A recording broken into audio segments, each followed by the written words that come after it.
En los episodios anteriores te contamos cómo es que trabajas la mitad del año para el Estado. Y también te contamos cómo es que el Estado gasta de forma ineficiente todo ese dinero que antes te robó. En este episodio vamos a contarte en números esa ineficiencia. Quédate con nosotros y tómate la píldora roja. Si tomas la píldora azul, termina la historia. Despiertas en tu cama y crees lo que tú quieras creer. Con la roja te quedas en el país de las maravillas y te mostraré a dónde llega el agujero del conejo. Hola gente, hola Augusto. Es un placer tenerlos otra vez acá escuchándonos. En el podcast anterior estuvimos hablando de gasto público y de las cosas que nos parecía importante decir en relación al gasto y a cómo se estructura. Y en este episodio vamos a estar hablando de cómo eso se traduce en números reales, cómo es el gasto público argentino y en qué se va la plata. Hola Mariana, es un placer estar con vos de nuevo. Aprovecho a saludar a todos los que nos están escuchando, que sé que hay gente de Chile, de México, de Estados Unidos, de España, por todos lados nos están escuchando. Bueno, nada, como estabas comentando, la verdad que hoy vamos a estar hablando de números sobre subsidios económicos, subsidios sociales, obra pública y bueno, hay un montón de otras cosas más. ¿Con qué vamos a empezar? Bueno, primero vamos a hablar de cómo ha ido evolucionando el gasto público en el mundo. Antes de la Segunda Guerra Mundial, las políticas eran de corte más liberal, los estados eran pequeños y pues las funciones que tenían a cargo eran básicamente las funciones básicas. Entonces el porcentaje de gasto público en relación al PBI era bastante pequeño alrededor del mundo, más o menos un 10% en promedio. Lo que ocurrió después de la Segunda Guerra Mundial es que los países adoptaron políticas de corte más keynesiano y se compró esta idea de incentivar el consumo mediante el gasto público y se le otorgaron a los estados, o sea, adjudicaron los estados muchas más funciones y por lo tanto el dinero destinado a gasto público fue creciendo. Sí, creo que mucho tiene que ver la crisis del 30 y la salida keynesiana de la crisis, que también fue bastante criticada. Bueno, ya que vamos a tomar datos, también estaría bueno tener referencias, ¿no? ¿Cuáles son las referencias que vamos a usar, Mariana? Bueno, y para tener una referencia vamos a hablar otra vez de la OCDE, que para los que no han escuchado nuestros podcasts anteriores es la Organización de Cooperación para el Desarrollo Económico y está integrada por países en su mayoría desarrollados, que tienen un PBI mucho más grande que el PBI argentino. El promedio de gasto público de los países de la OCDE ronda el 45%. Wow, bueno, ese nivel de gasto público suena bastante alto, ¿no? Pero supongo que acá en Argentina tampoco nos hemos quedado atrás. ¿Qué es lo que nos dice la historia? En Argentina el gasto público también ha ido aumentando. Anterior a la década de los 2000, ese nivel de gasto público se mantenía más o menos en un 25%, pero posterior a la década del 2000 fue aumentando hasta el nivel que tenemos hoy, que es de 45% del PBI, e incluso en el año 2015 llegó a estar en 46,5%. Y sí, me imagino que sé por dónde viene el aumento. Uno de ellos fue, por ejemplo, la reforma tributaria. Pero la verdad que no tengo la foto completa, y menos la película. ¿Vos sabés a qué se debe el aumento? Este aumento del gasto público se explica a grandes rasgos por 3 causas. La primera de esas causas es el aumento en la cantidad de empleados públicos, que pasó en el año 2003 de 2.600.000 personas a rondar más o menos en el año 2017 4.7 millones de empleados públicos. Bien, es decir que aproximadamente se duplicó el personal público. ¿Y cuál es el otro factor? La segunda causa es básicamente el aumento de los subsidios económicos, que para el año 2015 llegaba a ser casi 10 puntos del PBI, el dinero destinado a cubrir el gasto en servicios de electricidad, agua, gas, etc.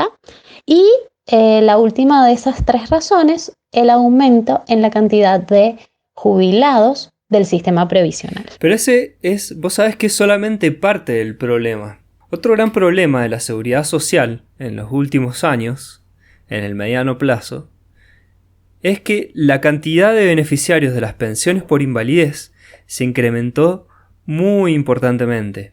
En el 2003 había 81.559 beneficiarios y pasó al 2016 a tener 1.063.000 beneficiarios de pensiones por invalidez.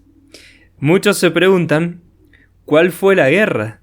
¿A dónde está la Segunda Guerra Mundial? ¿A dónde está el desastre natural que hizo que se incrementara tan significativamente la cantidad de beneficiarios por pensiones? Parece que hay algo detrás, ¿no? Claro, por lo menos preguntarnos qué pasó, qué fue eso que hizo que los incapacitados aumentaran tan significativamente, porque definitivamente debe haber un hecho que produjo un aumento tan grande. En cuanto a los jubilados, sabemos que se incluyó a 1,5 millones de jubilados que no aplicaban a ser jubilados porque no completaban los aportes. Sin embargo, se los incluyó en el sistema a costa de los que sí habían hecho contribuciones. Perfecto, entonces para redondear tenemos 3 factores. Por un lado, la cantidad de personal que trabaja para el Estado. Por otro lado, los subsidios económicos, que es cierto que no han sido menores. Y por último, el aumento de la cantidad de beneficiarios del sistema previsional.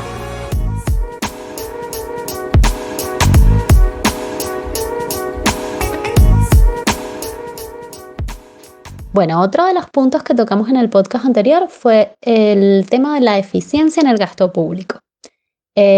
Hay, por ejemplo, un estudio del Banco Interamericano de Desarrollo que evaluaba la eficiencia en el gasto de los países de Latinoamérica.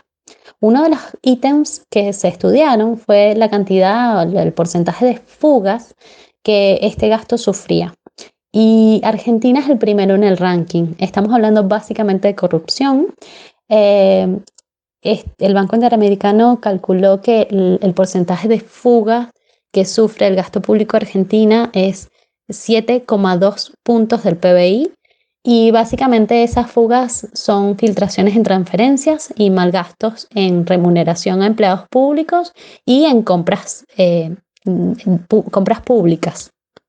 Pensar que algunos economistas sostienen que con un recorte del gasto público de 10 puntos del PBI podríamos empezar a crecer. O sea que si tan solo sacáramos todas las ineficiencias, todas las fugas, o sea, todo lo que se chorean los políticos, solamente haría falta un recorte adicional del 2,5% que podría ser fácilmente sacado de los subsidios económicos, que, bueno, de eso vamos a hablar un poco después. Y bueno, evidentemente las fugas y la corrupción son parte de la ineficiencia, pero también hay otros puntos súper importantes que contribuyen a esta ineficiencia. Casi 10 puntos del PBI, que es gran parte de ese gasto público, se dirigen a la cancelación de sueldos, tal como dijimos antes, a pagar esos 4,7 millones de empleados públicos que tiene el Estado argentino. Y el hecho de que el dinero se dirija a pago de empleados públicos y no a mejoras y a gestiones y a bienes, también forma parte de la ineficiencia del gasto. Sí, porque aparte es una estafa doble. O sea, el empleado público que trabaja responsablemente también tiene que hacerlo con colegas de trabajo que no hacen nada, que por ahí van a cobrar el sueldo a fin de mes. Y además de la ineficiencia y de todo ese trabajo que quizás hubiera sido productivo, que ayuda a capitalizar, que permite mejorar el crecimiento y la calidad de vida del prójimo, tal como diría Bastiat, nunca lo vamos a ver. Imagínense que del total del gasto, más o menos un cuarto se va en pago de sueldos a empleados públicos. Sí, sin duda es que representa una parte importante del gasto público, porque ha sido usado como política pública y por otro lado como un elemento clientelar. Y después hay más o menos 2 puntos que se van en mantenimiento de la estructura burocrática, es decir, agua, papel higiénico, fotocopias, material de papelería, etc. Bueno, entonces como para redondear, hemos visto que el Estado es bastante ineficiente para gastar, algo que habíamos estado hablando. Dentro de la ineficiencia del gasto público encontramos un buen porcentaje en fugas, el 7,5%. También es importante el nivel de empleados públicos, el número de estos, y el porcentaje, por supuesto, que representa del gasto público total, que en definitiva no termina en el contribuyente. Y por último, además, para mantener toda esta estructura, por supuesto que hay que gastar un cierto dinero, que no es menor, es un 2% del gasto público total.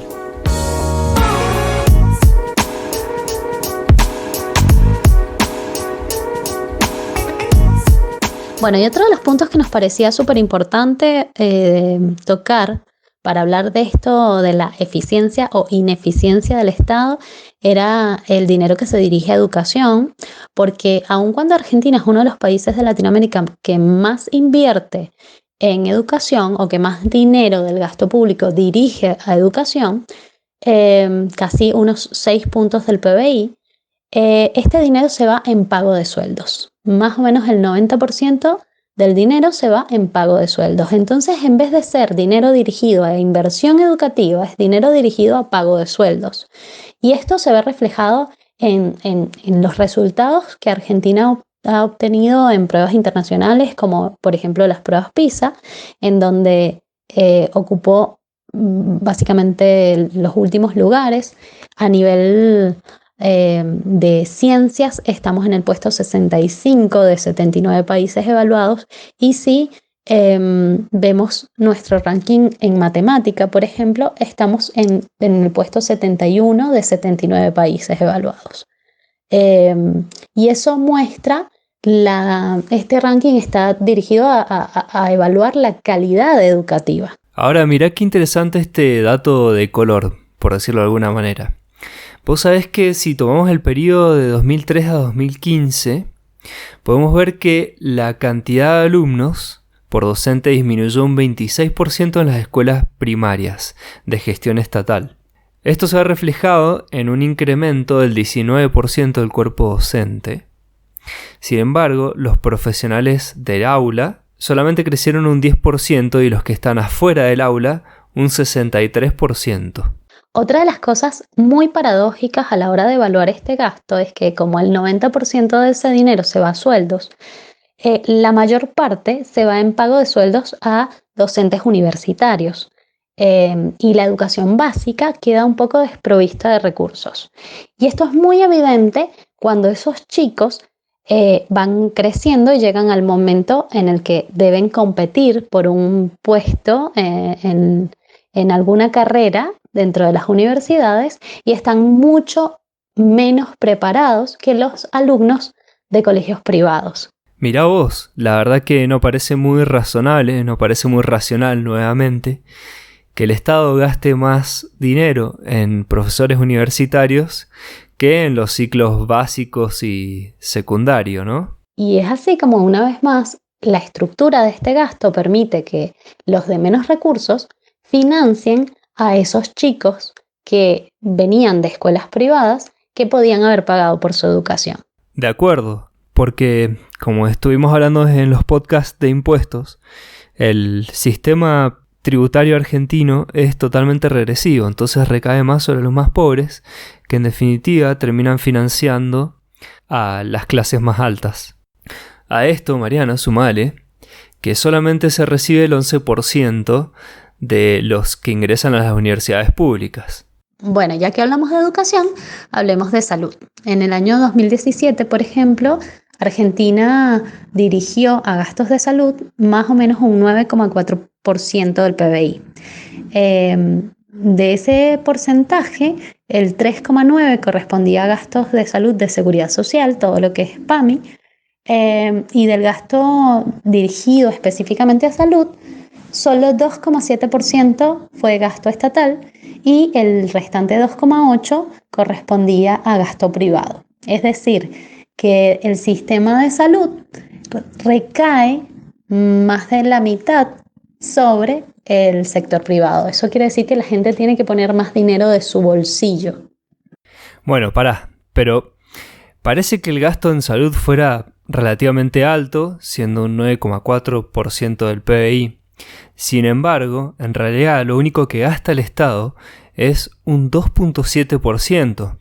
El 3,9% del PAMI sale de jubilaciones y el 2,8% de las obras sociales también viene vía aportes a estas cajas.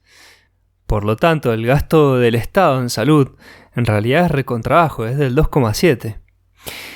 Vos sabés que estaba haciendo unas cuentas mientras de cuánta gente se podría atender en medio de esta pandemia si todo ese 7,5% de ineficiencia del PBI, que suma sobrecostos, choreo y demás, si se volcaran en salud, suponiendo, tengo unas referencias, después vamos a poner unas referencias ahí en el blog, de cuál es el costo por persona por 15 días de tratamiento en una unidad de terapia intensiva. Son $6.000. Si esos $6.000, ¿sí?, los dividimos por la cantidad de ineficiencias que tenemos, que son miles de millones de dólares, nos da alrededor de que se podrían atender 8 millones de personas. O sea que en realidad la plata para poder atender a las personas está. O al menos estaba en un inicio, antes de que ocurrieran todas esas fugas de las que hablamos antes. Sí, la verdad que esa es la verdadera fuga de divisas, ¿no? La fuga a los bolsillos de los políticos. Bueno, ¿y cómo podríamos combatir desde una mirada liberal todas estas ineficiencias que estamos mostrando, Mariana? Bueno, y hablando de eficiencia e ineficiencia educativa, la propuesta liberal respecto a eso, al dinero que el Estado dirige al sector educativo, es básicamente el sistema de vouchers propuesto por Milton Friedman, ya por los finales de los años 80, 90, y básicamente tiene que ver con financiar la demanda en vez de financiar la oferta. Hoy en día se financia la oferta educativa, es decir, yo doy dinero a las escuelas que prestan el servicio educativo a las familias de una comunidad. ¿Y qué es lo que hace esto? Primero, incentiva que la escuela use el dinero como le plazca, sin tomar en cuenta las necesidades reales de esas familias y específicamente de esos alumnos. ¿Por qué? Porque tiene el dinero sí o sí. En cambio, si yo, en vez de darle el dinero a la escuela, se lo doy a la familia y dejo que esa familia elija la escuela a la que va a llevar a sus hijos, genero dos cosas. La primera, que es la que a mí más me gusta, me parece la razón, genera un tema de dignidad. Es decir, ese padre de familia y esa madre pueden decidir cuál es la oferta educativa que mejor se adapta a su hijo, porque son los que más lo conocen, y aparte porque efectivamente ellos están confiándole la educación de sus hijos a una institución. Y lo segundo es que las instituciones, como tienen que competir por el dinero de esas familias, hacen toda una cantidad de cambios destinados a ser más eficientes.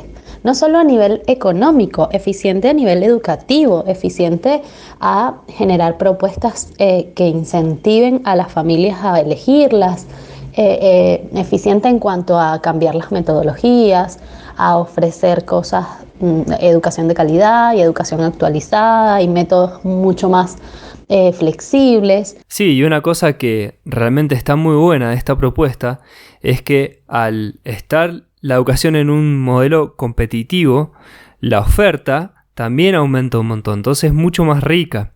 Tenés escuelas y estilos de educación muy distintos, qué sé yo, escuelas técnicas, escuelas comerciales, escuelas artísticas, diferentes tipos de educación y bueno, un montón de cosas más, que es algo que por ahí se admira bastante de el modelo nórdico de educación, ¿no?, que tiene este sistema. Y otra cosa súper importante de esta propuesta es que el Estado se encarga única y exclusivamente de subsidiar la demanda educativa, pero no se encarga de decir qué es lo que la gente tiene que aprender. Y esto es muy importante porque hoy, que es el Estado el que define y determina los conocimientos que se deben impartir, hay una delgada línea entre la educación y el adoctrinamiento. Sí, sin duda es que es un método que la verdad que sobre todo pone al individuo por encima de las instituciones. Es realmente liberalizador. Realmente esa palabra que usan los socialistas tan nefasta como empoderar. Bueno, se nos acaba el tiempo de nuevo. Nos quedamos sin tiempo y nos estamos yendo. Gracias por estar, a todos los que nos están escuchando. Vamos a volver con más y seguramente sea el fin de que viene. Quiero dejarles un repaso de lo que estuvimos charlando hoy. Un poco sobre qué pasó con el aumento del gasto público. Analizamos un poco la película de Argentina y vimos cómo fue creciendo a medida que pasó el tiempo, sobre todo después de los 2000. Pero también hicimos una breve reseña a aquello que pasaba a principios del siglo pasado. Por otro lado, también estuvimos hablando de la ineficiencia del gasto público en ejemplos concretos. Sobre todo, este tema de las fugas, que no es nada menor, y Argentina lidera el ranking de países latinoamericanos que de por sí no son para nada eficientes gastando el dinero del contribuyente. Vimos que una buena parte se dan sueldos y en mantenimiento de los edificios públicos y demás. Analizamos un poco cómo está la situación de la educación y la salud pública y también nos animamos a hacer una propuesta superadora. Así que me despido ahora sí. Chao Mariana, nos encontramos en el próximo episodio. Chao Augusto, nos vemos en el próximo. Muchísimas gracias por estar de nuevo con nosotros.